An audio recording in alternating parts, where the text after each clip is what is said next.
Yo, what's good, YouTube? Zamcrow here, aka Scoop. Back with the Ultimate Pokemon Conference Minors Season 1, Week number 6 Prep Talk, where I will talk about my team that I'll be using in my upcoming match. So, that being said, we're taking on the Chicago Bewares, coached by Kyle. Drafted a pretty cool squad. Abuses grassy terrain really well. He's got the Zygarde 50%, obviously. The Bulu. I say obviously because of the Bulu, because I said grassy terrain. He's got the Heatran, the Roserade, Cresselia, Conkeldurr, Rotom Regular, which is the Ghost, Mega Blastoise, and Archeops. That being said,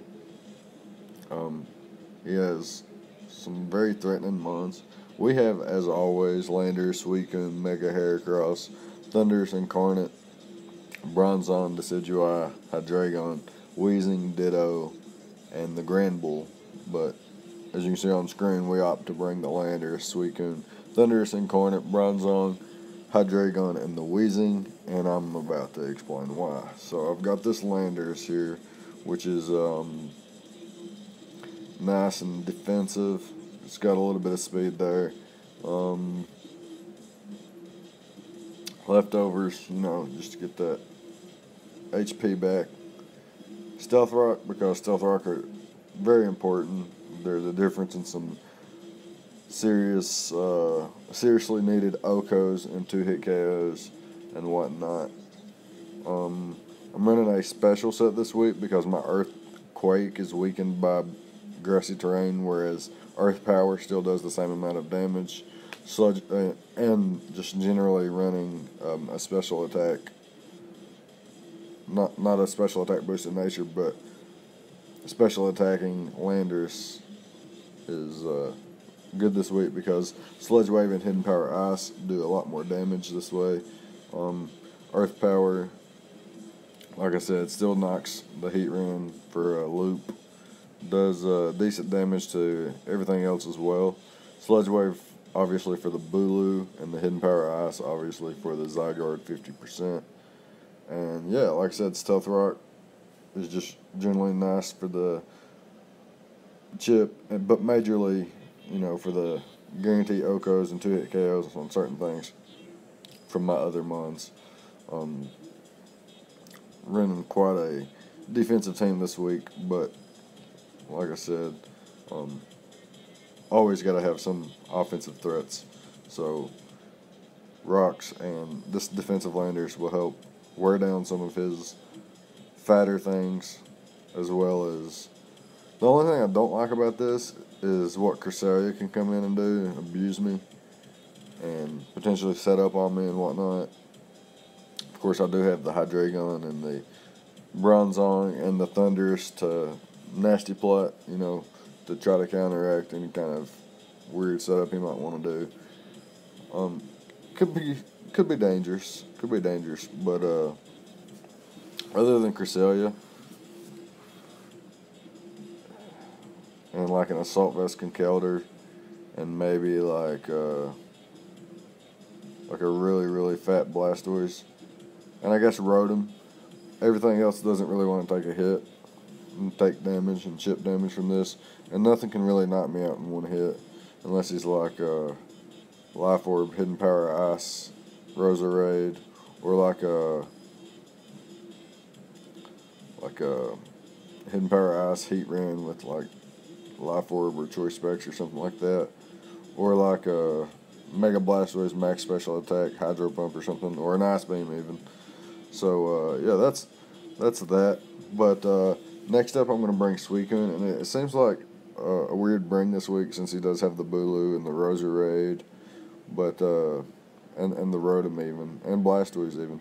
But Suicune is still so good. I can spam Scald this matchup. I can make predictions with Ice Beam for the Bulu and the Roserade. They're pretty obvious switch-ins. Most likely the Roserade, since it could have natural cure. Zygarde 50% is taking quite a bit from I don't know why this is careful. Let me fix that. Actually, that's not right. Calm.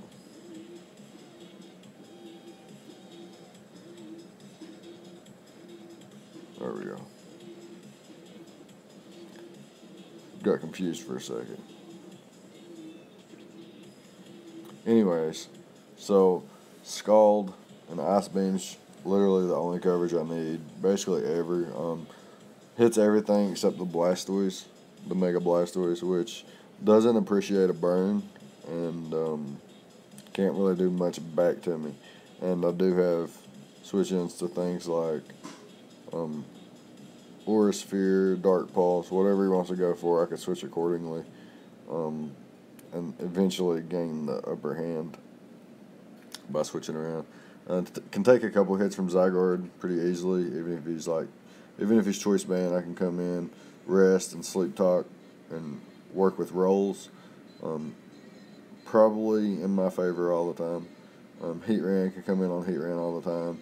Don't mind if he toxics me. Can always rest that off. He can't be Bloom Doom, so that's something I know. His Z move user is Zygarde, and Urza is potentially Landorus, but as you can see, we didn't bring a Z move Landorus this week. Suicune can. What can he do? He can take a hit from the Archeops. If I would never really risk it. But if I had to, I could potentially make a play on like a Roserade or a Tapu Bulu's Lead Seed and just click the Ice Beam, knowing that if he went for something like Giga Drain, it wouldn't knock me out from full. Horn Leech probably does if he's any kind of boosting item, especially with the grassy terrain. But can take hits from Zygarde pretty well. Can take hits from the Conkeldurr and the Mega Blastoise, the Archeops. Can take a hit from Rotom even if I really have to. So yeah, Suicune's pretty solid this match, even though he could abuse the grassy terrain. Next up, I'm going to bring my Thundurus Incarnate. The team is actually built around Thundurus Incarnate and Hydreigon, picking up kills with the Life Orbs. Life Orb special attacks. The Thundurus here hits everything with Life Orb Nasty Plot. Thunderbolts. After rocks, everything's dropping. So that's really nice. Hidden Power Ice hits, Cresselia could potentially live a hit. And Heatran could potentially live a hit. A Yachi Berry, Zygarde can potentially live. But everything else is dropping. I have coverage for literally everything. Roserade's one of the mons that could potentially take a Life Orb, Hidden Power, Ice. So I have the Psychic for that to hit it a little bit harder. Otherwise spamming Thunderbolt and Hidden Power Ice. And just running through his team. Got enough speed to outspeed the Archeops and everything below. And yeah, basically if I can scout out his Choice Scarfers, eliminate those, weaken his core a little bit, and get my rocks up, if I can get a free Nasty Plot, it's actually a good game. So that's very important to note. See, I could have brought Sludge Wave for the Tapu Bulu, but I expect to get a little bit of chip on that anyway. And I have several different switch-ins, depending on how early and what the circumstances are.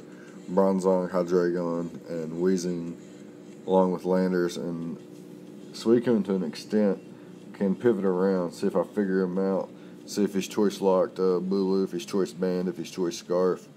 If I realize he's locked and he's not doing banded damage, he's most likely choice Scarf. If he is doing banded damage, then I can switch accordingly. For example, if he is locked into the grass type attack, I can go into my Weezing. If he locks him in, or if he predicts me to go into my Weezing, or if it's so obvious that I'm going to go into my Weezing, I could potentially go into my Bronzong or my Hydreigon on a predicted Zen Headbutt or a predicted Swords Dance, where my Hydreigon would actually gain offensive momentum, being able to, unless it's a very bulky Tapu Bulu, can do anywhere between like 80 and 95% with the Life Orb Flamethrower, which is very interesting. But we'll get into that in a minute. But yeah, Bulu is really the only thing that can take a hit after I get a Nasty Plot up. And that's if it's very bulky, it can take the Hidden Powerhouse.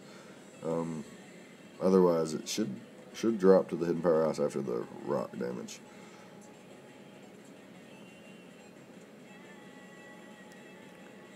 Next up, we're going to have Bronzong here, a heat-proof variant this week with enough special defense and HP investment, enough bulk investment all around to take a modest Fire Blast from Heatran. I can also take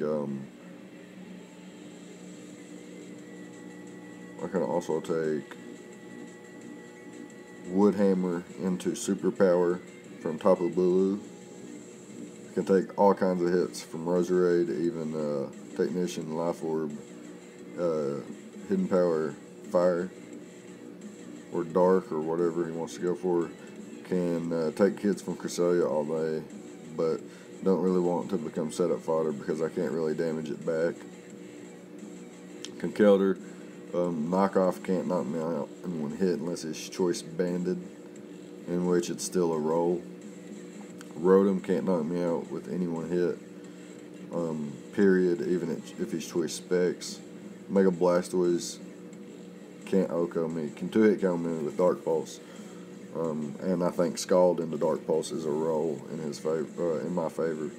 And then the Archeops can't 2-hit KO me unless he's choice banded. Life Orb has, if he gets 2 really high rolls, he has a chance to knock me out. But with leftovers, it's unlikely, especially if he doesn't get rocks up. So,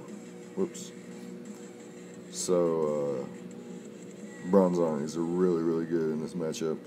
Can maybe even take a 1,000 Arrows or an Earthquake from Zygarde if it's not too much invested with a boosting item or something like that.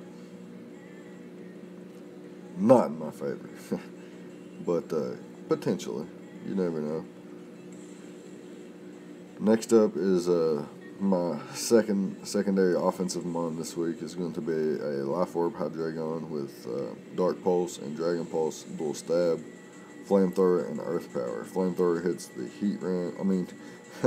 the Tapu Bulu, and the Earth Power hits the Heatran, and then my dual stab hits literally everything else. If he's not Shuka Berry, Earth Power is likely to OHKO the Heatran with the Life Orb. Flamethrower can do 80 to 95% to Bulu if he has no HP investment. And then Dark Pulse and Dragon Pulse is just so spammable against this team. Dark Pulse spam against Rotom, Cresselia, literally everything. The only thing that wants to take a Life Orb Dark Pulse is Bulu, which comes in, and if he is choice banded, it just drops after that to Flamethrower, and if he's choice Scarf, I can scout, you know. If I don't know what he is, then I can just switch him accordingly. So if he brings something in on my Hydreigon, he's most likely going to go for the Fighting or a Fairy type attack, in which I switch into my Weezing every time. And if he goes for something like Swords Dance, then I just switch back into my Hydreigon, expecting the Zen Headbutt, in which I could just click Flamethrower after that and knock out the Bulu because he wouldn't have recovered enough HP to be out of range of Flamethrower at that point after taking the Dark Pulse. After taking Rocks, Dark Pulse, and then gaining 2 rounds of Grassy Terrain back, he wouldn't be at enough HP to survive the Flamethrower if he is if he's not choice locked.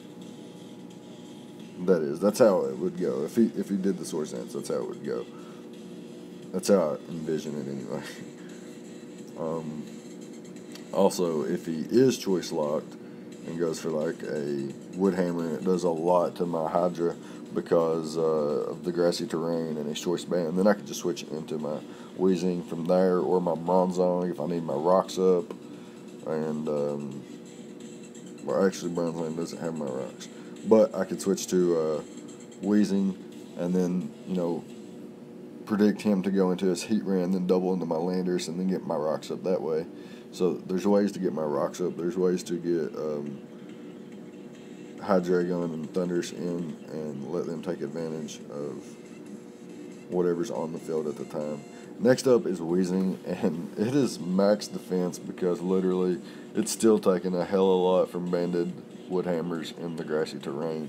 And this thing's actually hit by 1,000 arrows super effectively on the first turn, I believe, which is pretty wild. I got the Toxic Spikes here because just in case he doesn't bring Roserade, I want to be able to Toxic like Bulu and Zygarde 50%, the Conkeldurr, the Mega Blastoise, which is his only way to remove them outside of Roserade, obviously. But it's likely that he brings Mega Blastoise because even though, well, I think it's good against my team. Period. If you bring like 4 attacks or like Toxic 3 attacks or something like that, so you can take advantage of Suicune, or try to anyway. But yeah, I have the Toxic Spikes, like I said, to wear down his team, his fatter mons especially. But if he does bring the Roserade, then that's no problem. I just won't set him up until it's potentially gone, and then by then it could be unneeded anyway. So I might not even have to set him up, and I might need to set him up as early as possible. So I do have the Sludge Wave, which one shots the Mega Bulu. The Tapu Bulu does decent damage to. No, it don't. It don't do decent damage to Cresselia or Roserade or anything else really. Pretty weak. Hidden Power Ground does do a lot. It bops the Heat Ran, does over half, which is nice. And Toxic is there to. This is actually. Do I want Toxic or Pain Split? I'm thinking about Pain Split. Why do I have Toxic? No. I got the Toxic because of the Cresselia potentially being a huge problem. See, Cresselia can switch in on Wheezing, and it's never going to touch the ground because of Levitate, so it has the Toxic. See, if it had an Iron Ball or something like that, fling it an Iron Ball. I don't know. Yeah, I'm going to leave Toxic on there just in case, like, Cresselia is ever, like, an obvious switch in. I can just throw up a Toxic on it and then switch out to my Bronzong, and then I could just easily 1v1 it. But, yeah, that's going to be the prep talk there. And, yeah, wish us luck. We're 5-0 going into the battle. 1, 2,